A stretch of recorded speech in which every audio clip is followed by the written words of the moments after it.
Hello friend, this is Dilip here. आज की video में हम देखेंगे what is nested if else statement. ठीक है, इसमें हम नेस्टेड इफ एल्स स्टेटमेंट की डेफिनेशन देखेंगे, सिंटैक्स देखेंगे और प्रोग्राम देखेंगे। ठीक है फ्रेंड, और स्टेप बाय स्टेप हर एक चीज देखने वाले हैं। तो पहले इसकी डेफिनेशन देख लेते हैं, आखिर डेफिनेशन क्या कहती है। तो यहाँ पर देखिए, whenever we defined if else block inside another if else block. ठीक है, तो ये डेफिनेशन हमारी क्या बोलती है, एक इफ एल्स ब्लॉक में। ठीक है, यहाँ पे क्या बोल रहा है, इफ एल्स ब्लॉक में। ठीक है, इफ एल्स ब्लॉक में इनसाइड मतलब लिखना। ठीक है, अनदर इफ एल्स ब्लॉक। ठीक है, एक इफ एल्स ब्लॉक में अनदर इफ एल्स ब्लॉक लिखना, ये हमारा क्या कहलाता है, नेस्टेड इफ एल्स कहलाता है। ठीक है, एक इफ एल्स में अनदर इफ एल्स ब्लॉक लिखना ही नेस्टेड इफ एल्स कहलाता है। ठीक है, यहाँ पे देख लेते हैं हम सिंटेक्स में और आपको अच्छे से समझ में आ जाएगा। ठीक है, आपको टेंशन लेने की जरूरत नहीं है। ठीक है, सिंटेक्स में आपको क्या करना है, यहाँ पे सिंपल सा इफ लिखना है। ठीक है, यहाँ पे क्या लिखना है, आपको इफ लिखना है। इफ के बाद में यहाँ पे सिंपल सा जो उसका कंडीशन देते हैं वो लगाना है। ठीक है, यहाँ पे ब्रैकेट ओपन और क्लोज करना है। ठीक है, मैंने किया है यहाँ पर ब्रैकेट ओपन क्लोज। और यहाँ पर आ जाते हैं हम एल्स लिखते हैं, एल्स लिखने के बाद ब्रैकेट ओपन क्लोज। ठीक है, तो ये हमारा इफ एल्स का सिंटेक्स है। ठीक है, अगर आपको इसको नेस्टेड इफ एल्स बनाना है तो आपको क्या करना होगा, जो आपने यहाँ पर लिखा सेम टू सेम। ठीक है, जो आपने लिखा सेम टू सेम इसको कॉपी कीजिए। ठीक है, कॉपी करने के बाद में यहाँ पे जो इफ वाला ब्लॉक है इसके अंदर आके उसको पेस्ट कर दीजिए। जो इफ वाला ब्लॉक है इसके अंदर आकर उसको पेस्ट कर दीजिए। ठीक है, तो मैंने पेस्ट किया तो हमारा इधर की साइड चला गया। मैं इसको सही कर लेता हूँ फ्रेंड। ठीक है, इसको मैंने पेस्ट कर दिया था और यहाँ पर हमारा इधर की साइड आ गया। इसको सही कर लेते हैं हम यहाँ पर। ठीक है, तो हमने यहाँ पर इसको सही कर लिया है। ठीक है फ्रेंड, यहाँ पर देखिए, अब मैंने क्या किया, यहाँ पर सिंपल सा जो इफ था, इफ के अंदर मैंने इफ एल्स को पेस्ट कर दिया है। ठीक है, इफ के अंदर मैंने इफ एल्स को पेस्ट कर दिया, इसे ही हम नेस्टेड इफ एल्स कहते हैं फ्रेंड। ठीक है, और सेम टू सेम आपको क्या करना है, जो इफ एल्स यहाँ पर था वही आपको कॉपी करना है वापस। ठीक है, इस वाले इफ एल्स को एल्स के अंदर आकर पेस्ट कर देना है। क्या करना है, जो एल्स है आपका इसके अंदर भी आके पेस्ट कर देना है। ठीक है, तो इसके अंदर भी आके मैं पेस्ट कर देता हूँ सिंपल सा। तो यहाँ पर देखिए, मैंने इसके अंदर भी पेस्ट कर दिया है फ्रेंड। ठीक है, तो हमारा इफ एल्स के अंदर इफ एल्स लिखना ही हमारा नेस्टेड इफ एल्स कहलाता है। ठीक है, यहाँ पर आप देख लीजिए, एक तो मैंने यहाँ पर पेस्ट कर दिया इसको, और एक इफ एल्स को यहाँ पर पेस्ट कर दिया। एक इफ में पेस्ट कर दिया, एक एल्स में पेस्ट कर दिया। तो इसे ही हम नेस्टेड इफ एल्स कहते हैं। ठीक है फ्रेंड, तो आशा करता हूँ कि आपको ये सिंटेक्स और डेफिनेशन समझ में आ गई होगी। ठीक है, डेफिनेशन में भी हमारी ये बोला गया है, if else block inside another if else block. ठीक है, एक इफ एल्स ब्लॉक के अंदर दूसरा इफ एल्स ब्लॉक लिखना ही हमारा नेस्टेड इफ एल्स कहलाता है। ठीक है फ्रेंड, अब हम इसका प्रोग्राम बना लेते हैं। प्रोग्राम बनाने के लिए सिंपल सा हम इसको हटा लेते हैं पूरे को। ठीक है, मैंने हटा दिया है। ठीक है, और अब प्रोग्राम बना लेते हैं। प्रोग्राम बनाने के लिए सिंपल सा आपको लिखना है हैज़ इंक्लूड। ठीक है, और यहाँ पर स्टूडियो डॉट एच। ठीक है, हमारे सिंटेक्स का पार्ट होता है। और यहाँ पर इंट मैन। ठीक है, ये आपको समझ में आ रहा होगा मैं क्या लिख रहा हूँ। ठीक है, क्योंकि ये हमारे सिंटेक्स का पार्ट होता है और जिसके बाद में लॉजिक हमारा जस्ट इसके डाउन में आएगा। ठीक है, यहाँ पर मैं आया और यहाँ पर क्या करते हैं, हम यहाँ पे सिंपल सा वेरिएबल डिक्लेयर कर लेते हैं। ठीक है, हम यहाँ पर एज का बना रहे हैं। ठीक है, जैसे कि राम है। ठीक है, राम की एज ले लेता हूँ मैं यहाँ पर 20। ठीक है, और यहाँ पर मैं रोहित की एज ले लेता हूँ, रोहित। ठीक है, राम रोहित। ठीक है, रोहित की एज ले लेता हूँ मैं यहाँ पर 45। ठीक है, रोहित की एज लिया मैंने 45। और यहाँ पर मैं दिलीप की एज ले लेता हूँ, दिलीप। ठीक है, दिलीप की एज ले लेता हूँ मैं यहाँ पर 19। ठीक है, दिलीप की एज लिया मैंने यहाँ पे 19। तीनों एज मैंने यहाँ पर ले लिया है। एज लेने के बाद में सिंपल सा यहाँ पर क्या करना है आपको, अब इसमें से जो भी ग्रेटर एज रहेगी वो हमारी प्रिंट हो जाएगी। तो उसके लिए आपको नेस्टेड इफ एल्स का सिंटेक्स लगाना होता है। ठीक है, उसका लॉजिक लगाना होता है। तो उसके लिए आपको क्या करना है, यहाँ पे आपको लिखना है इफ। ठीक है, और इफ के अंदर यहाँ पर एक कंडीशन देनी होती है। और कंडीशन क्या देनी होती है, कंडीशन यहाँ पर ये देनी होती है, अगर यहाँ पर रोहित की एज ग्रेटर रहेगी। ठीक है, यहाँ पर अगर रोहित की एज मैंने ग्रेटर कर दिया। ठीक है, अगर रोहित की एज यहाँ पर ग्रेटर रहती है तो यहाँ पर प्रिंट क्या होना चाहिए हमारा। ठीक है, अगर रोहित की एज ग्रेटर रहती है तो इसके अंदर आएगा। ठीक है, पहले यहाँ पे मैं सिंटेक्स और लिख लेता हूँ, पूरा कंप्लीट कर लेता हूँ सिंटेक्स, ताकि आप फटाफट इसमें कोडिंग कर पाए। ठीक है, ये हमारा सिंटेक्स था इफ एल्स का। और मैंने बोला था इफ एल्स के अंदर इफ एल्स लिखना। ठीक है, यहाँ पे फिर क्या आ जाएगा, हमारा इफ आ जाएगा। और इफ और फिर यहाँ पर क्या जाएगा हमारा, सिंपल सा यहाँ पर हमारा एल्स आ जाएगा, ठीक है। यहाँ से जस्ट डाउन में भी एल्स आ जाएगा, ठीक है।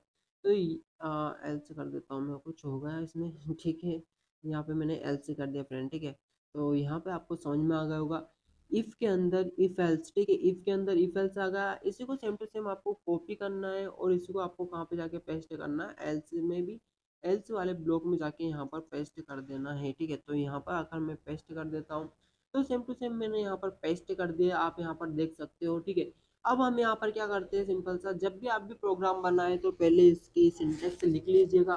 सिंटेक्स लिखने से ये फायदा होता है कि हमको क्या करना है ये आपको क्लियर स्पष्ट दिखाई देता है, ठीक है। अब यहाँ पर देखिए मैंने इफ की कंडीशन क्या सेट की है, अगर रोहित की एज ग्रेटर रहती है तो ये कंडीशन ट्रू हो जाएगी हमारी, ठीक है। और कंडीशन ट्रू होने पर कहाँ पर आएगा, हमारा एल्स के अंदर आएगा, ठीक है। इस इफ के अंदर आएगा, ठीक है। इफ के अंदर आएगा और यहाँ पर भी हमको एक कंडीशन देना होगा, ठीक है। और यहाँ पर मैं कंडीशन क्या दे देता हूँ, यहाँ पे कंडीशन ये दे देता हूँ मैं, ठीक है, दिलीप ग्रेटर रोहित, ठीक है। अगर यहाँ पर भी रोहित की एज ग्रेटर रहती है, ठीक है, यहाँ पर भी क्या रहती है, रोहित की एज ग्रेटर रहती है, तो यहाँ पर आते हैं और हम यहाँ पर प्रिंट कर देते हैं। यहाँ पे मैं प्रिंट कर देता हूँ प्रिंट एफ, और यहाँ पे मैं प्रिंट क्या कर देता हूँ, यहाँ पर मैं प्रिंट कर देता हूँ सिंपल सा, यहाँ पर लिखूंगा मैं परसेंट डी, ठीक है, परसेंट डी लिखूंगा। और यहाँ पे लिखूंगा ग्रेटर एच, ठीक है, यहाँ पे लिख देते हैं हम परसेंट डी, और इज ग्रेटर एच, ठीक है। जिसकी भी एज ग्रेटर रहेगी वो हमारा क्या हो जाएगा, सिंपल सा प्रिंट हो जाएगा। तो हम यहाँ पे किसको प्रिंट कर देते हैं, हम यहाँ पर रोहित को प्रिंट कर देते हैं फ्रेंड, ठीक है। रोहित को मैंने यहाँ पर प्रिंट किया। रोहित को प्रिंट करने के बाद अगर यहाँ पर रोहित की एज ग्रेटर रहेगी तो रोहित प्रिंट हो जाएगा। अगर मान लीजिए यहाँ पर रोहित की एज मैंने ग्रेटर किया तो रोहित प्रिंट होगा। अगर रोहित की एज ग्रेटर नहीं हुई तो फिर हमारा प्रिंट क्या होना चाहिए, इसमें सेकंड नंबर देखिए, इसमें सेकंड नंबर दिलीप का हमारा, ठीक है। अगर रोहित की एज ग्रेटर रहेगी तो ये रोहित प्रिंट होगा। अगर रोहित की एज ग्रेटर नहीं हुई तो हमारा प्रिंट कौन होगा, दिलीप प्रिंट होगा, ठीक है। तो हम यहाँ पर आएंगे एल्स में, और यहाँ पर भी लिखते हैं हम प्रिंट है, और यहाँ पर हम दे देते हैं सिंपल सा परसेंट डी, और इज ग्रेटर, ठीक है, ग्रेटर एच, ठीक है, एज ग्रेटर। और यहाँ पर कौन प्रिंट होना चाहिए, हमारा दिलीप, ठीक है। यहाँ पर कौन प्रिंट होना चाहिए, दिलीप, ठीक है। अगर यहाँ पर रोहित की एज ग्रेटर रहती है तो हमारा ये फर्स्ट वाला प्रिंट हो जाएगा रोहित, ठीक है। अगर ये वाली कंडीशन फॉल्स रहती है, रोहित की एज ग्रेटर नहीं रहती है, तो फिर प्रिंट क्या होगा, हमारा दिलीप, ठीक है। ये वाली कंडीशन हमने यहाँ पर दे दिया है। अब यहाँ पर देखिए फ्रेंड, यहाँ पे आ जाते हैं वापस हम, ठीक है। मान लीजिए अगर यहाँ पर रोहित की एज ग्रेटर नहीं रहती है, रोहित की एज अगर ग्रेटर नहीं रहती है तो ये वाली कंडीशन हमारी क्या हो जाएगी, फॉल्स हो जाएगी, ठीक है। ये वाली कंडीशन हमारी फॉल्स हो जाएगी, और फॉल्स होने के बाद अंदर की साइड ये नहीं जाएगा, ठीक है। अंदर की साइड नहीं जाएगा, फिर ये डायरेक्ट इफ के यहाँ से कहाँ पर आएगा, इस इफ के यहाँ से डायरेक्ट ये आएगा एल्स के पास। डायरेक्ट कहाँ पर आएगा, ये एल्स के पास आएगा, और फिर यहाँ पर आकर एल्स की कंडीशन चेक करेगा फ्रेंड, ठीक है। यहाँ पर क्या करेगा, ये एल्स की कंडीशन चेक करेगा, ठीक है।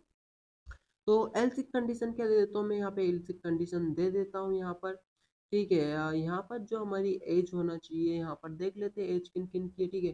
तो यहाँ पर एज दे देता हूँ मैं दिलीप, ठीक है, दिलीप ग्रेटर राम, ठीक है। यहाँ पे अगर राम की एज ग्रेटर होती है तो राम प्रिंट होगा, अदरवाइज दिलीप प्रिंट होगा, ठीक है। तो हम यहाँ पर कंडीशन कर देते हैं सेट फ्रेंड, ठीक है।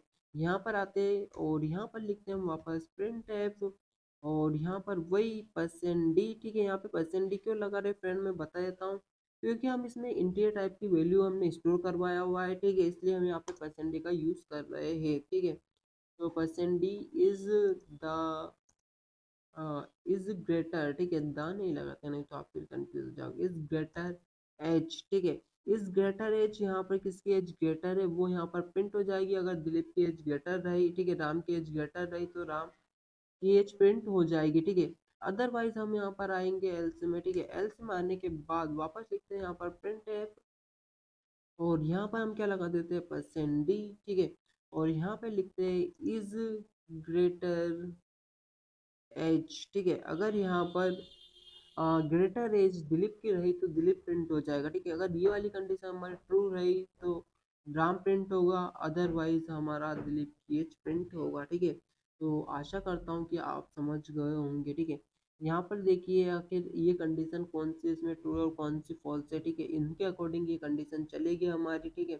तो यहाँ पर देखिए इसमें जो रोहित है उसकी एज ग्रेटर है, ठीक है। तो हमारी कंडीशन क्या होना चाहिए, यहाँ पर देखिए रोहित की एज को मैंने ग्रेटर किया हुआ है, मतलब ये वाली कंडीशन हमारी ट्रू हो जाएगी। और ट्रू होने पर हमारी रोहित की एज प्रिंट हो जाएगी, और जो रोहित की एज है वो क्या हमारी 45 है, ठीक है। तो 45 हमारा प्रिंट हो जाएगा, ठीक है। और लास्ट में आकर हम यहाँ पर रिटर्न जीरो और लगा लेते हैं, ठीक है फ्रेंड। तो यहाँ पर रिटर्न जीरो मैं लगा देता हूँ ताकि भूलते नहीं है, ठीक है। अब आपको क्या करना है, इसको सिंपल सा कंपाइल एंड रन करना है। तो एग्जीक्यूट पे जाना है और कंपाइल एंड रन पर प्रेस करना है, ठीक है। यहाँ पे मैंने प्रेस किया, तो यहाँ पर देखिए हमारे पास एक एरर आ रहा है। एरर क्या आ रहा है यहाँ पे फ्रेंड, देखिए यहाँ पे मैंने सेमीकोलन नहीं लगाया है, तो हम यहाँ पर सेमीकोलन लगा लेते हैं और एक बार उसको कंपाइल एंड रन पर क्लिक करते हैं, ठीक है। तो कंपाइल और रन पे मैंने जैसे क्लिक किया, यहाँ पर कंपाइल एंड रन हो चुका है हमारा, ठीक है। तो यहाँ पर देखिए 45 इज ग्रेटर एज, ठीक है। 45 पे जो गेज जो एज है वो ग्रेटर है, ठीक है। तो यहाँ पे 45 एज ग्रेटर है, और 45 एज किसकी है, हमारी रोहित की है, ठीक है। तो ग्रेटर किसकी, रोहित की एज है हमारे फ्रेंड, ठीक है। तो आशा करता हूँ कि आपको प्रोग्राम समझ में आ गया होगा, ठीक है। इसमें कुछ नहीं करना, इफ एक इफ एल्स के अंदर दूसरा इफ एल्स लगाना है, ये हमारा नेस्टेड इफ एल्स कहलाता है, ठीक है। हमने इफ के अंदर लगाया और ऐसे सेम टू सेम एल्स के अंदर लगाया, और सिंपल सा यहाँ पे आपको कंडीशन सेट करना होती है, ठीक है। हमने यहाँ पर ग्रेटर का एज का प्रोग्राम बनाया था, जिसकी भी एज ग्रेटर रहेगी वो प्रिंट हो जाएगी। तो यहाँ पर रोहित की एज ग्रेटर है इसलिए प्रिंट हो गई। अगर मान लीजिए यहाँ पर मैं दिलीप की एज ग्रेटर कर देता हूँ, ठीक है। 89 कर देता हूँ बहुत ज़्यादा हो जाएगी, ठीक है। 89 कर देते हैं हम और वापस कंपाइल एंड रन करते हैं। तो इस कंडीशन के अकॉर्डिंग तो हमें दिलीप की एज प्रिंट होना चाहिए। तो देख लेते हैं, हम यहाँ पर दिलीप की एज प्रिंट हो चुकी है फ्रेंड। यहाँ पर 98 इज ग्रेटर एज, ठीक है। यहाँ पर आप देख सकते हो जो दिलीप की एज है वो हमारी सिंपल सा प्रिंट हो गई है, ठीक है।